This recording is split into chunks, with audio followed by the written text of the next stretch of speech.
Reka nongere nkwihere ikaze wowe nshuti yacu udahwema gukurikirana amakuru ndetse n'ibiganiro tunyuza hano kuri Ukuri News TV.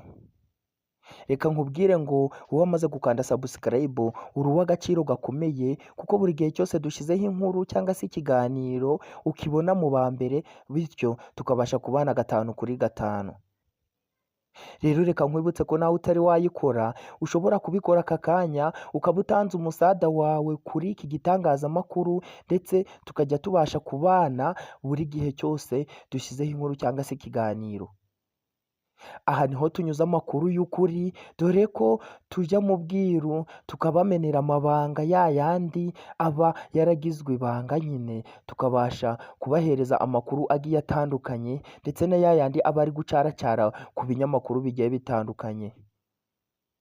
Kugeza ubu ngubu turi mu kwezi kwa karindwi, aho abaperezida benshi bari kwitegura kujya mu matora, ari nako perezida wa Repubulika y'u Rwanda amaze gutsinda amatora. Ariko ishingiro cyangwa se inkingi nyamwamba yo kugira ngo igihugu kibashe kuyoborwa neza ni ikintu bita ubutasi. Mbese ubutasi ni iki? Cyangwa se ikintu twakwita nko kuneka. Kuneka n'ubutasi, ese ubutasi ni iki? Nicyo ngiye kugusobanurira, kubera ko ndakugezaho urutonde rw'ibihugu 10 bya mbere bihambaye mu butasi ndetse bifite ba maneko benshi.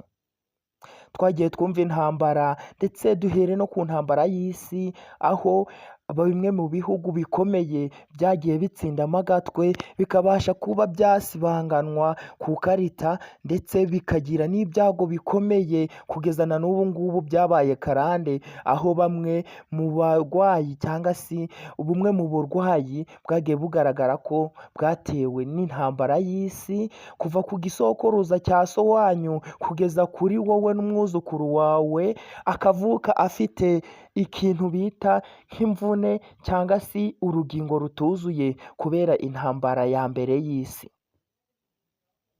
Tubihuza n'ubutasi. Ubutasi ni kimwe mu nkingi nyamwamba igihugu gishingiraho, kubera ko igihugu kidafite ubutasi nta kintu cyaba kimaze, ndetse mu masaha makeya cyaba cyarimbuwe kikakurwa ku karita y'isi, cyangwa se iki kirimbuye kikakiyomekaho. Twagiye tubibona mu bihugu byinshi, aho nk'Ubuyapani babugize umuyonga.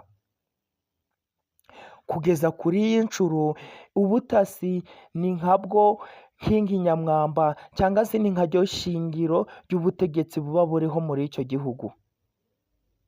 Ibaze uryamye utizeye umutekano wawe, uzi neza ko urugo rwawe rudakomeye ndetse ko urugi rwawe rudafunze, ibaze nawe icyakurikiraho, kandi uzi ko hari abantu benshi bari kuguhiga.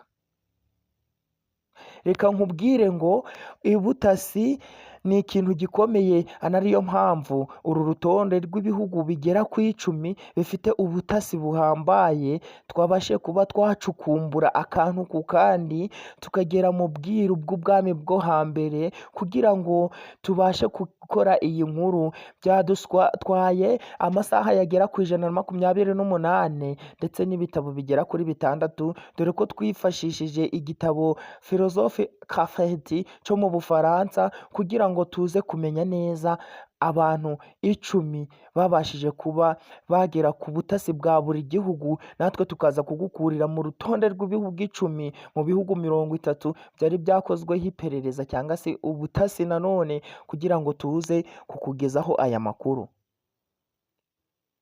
Igihugu cya mbere muri Afurika twavuga BAF ni ijambo risobanura Botswana. Botswana nicyo gihugu cya mbere kugeza ubu ngubu gifite ubutasi buhambaye. Ku mwanya wa kabiri turahasanga igihugu nka Somalia.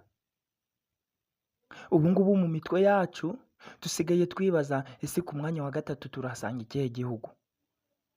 Umwanya wa gatatu turahasanga igihugu u Rwanda. Muri Afurika yose u Rwanda ni urwa gatatu mu butasi mu gihugu gifite ubutasi buhambaye. Tutabatindiye reka tubabwire ko kugeza ubu ngubu igihugu gifite ubutasi buhambaye ku mwanya wa 4 ari Mozambique. Mozambique nayo ni igihugu gifite ubutasi buhambaye. Ku mwanya wa 5 turahasanga Mauritania. Mauritania izikurikirwa no ku mwanya wa 6 na Nigeria. Algeria tutibagiwe South Sudan ku mwanya wa 7. Ku mwanya wa 8 kugeza ubu ngubu hariho igihugu cya Cameroon. Kugeza ubu ngubu twese mu mitwe yacu turi kwibaza igihugu cya 10. Reka tubabwire ko ku mwanya wa 9 hariho igihugu nka Tanzania. Nubwo igihugu nka Tanzania baba bari kugishyira ku rutonde ndetse rw'ibihugu ku buryo gishobora kuba kiri kumwe n'u Burundi mu buryo bw'ubutasi. Ku mwanya wa 10 turahasanga igihugu nka Cameroon. Urwo ni rwo rutonde rw'ibihugu 10 muri Afurika bifite ubutasi buhambaye. Uw'icyo usabwa siga comment aho hepfo, hasigaye igitekerezo cyawe ni inyamibwa, tujye tubasha kubana 5 kuri 5, turacyakirana yombi kuko twiteguye kucyumva.